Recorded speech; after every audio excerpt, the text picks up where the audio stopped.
Cosplay is a sort of way where an individual represents who they want to be. Cosplay is my creative release. Cosplay is technically Halloween all year round. More or less, it's the love for the character, the love for building things. It's growing very rapidly. Everybody wants to hop onto the cosplay bandwagon. And there is a very active community online on Facebook called the Indian Cosplay Community. The community does do a lot to promote cosplay and to help other people pick up skills and things like that. I do have a little prop shop that I run, and yes, we do share and rent props. My advice, if it holds any bearing to to anybody who would want to start cosplay, would be that just go ahead and do it. Don't think twice.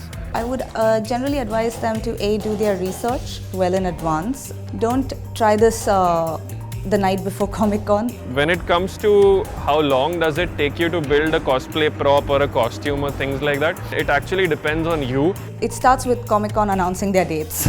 So I know my timeline. I have to finish so-and-so costume in this much timeline. In the planning terms, we call it backward scheduling.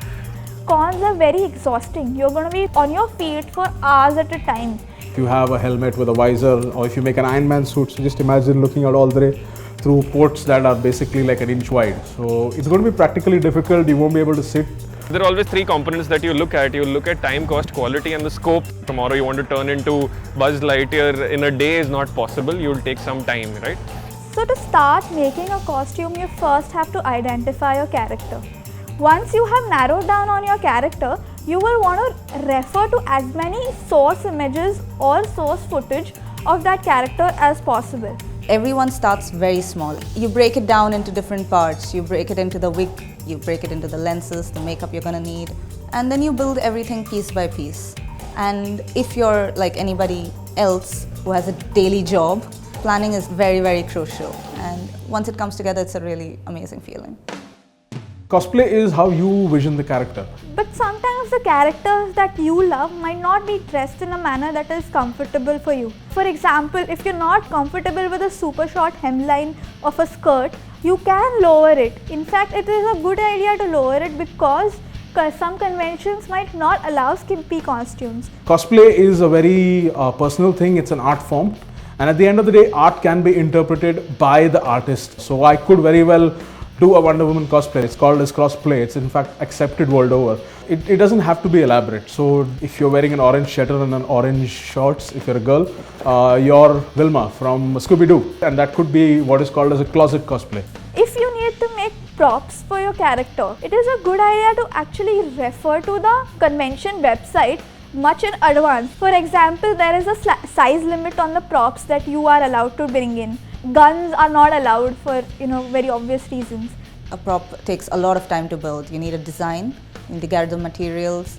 Molding, priming, painting takes quite a few hours. The biggest challenge for us as prop builders and as cosplayers is basically sourcing materials and also the price of that particular material. Then comes the main part, which is gathering funds. In cosplay, we look to cut down the costs as far as possible because we're out of funds all the time. This is one of the most expensive hobbies on the planet.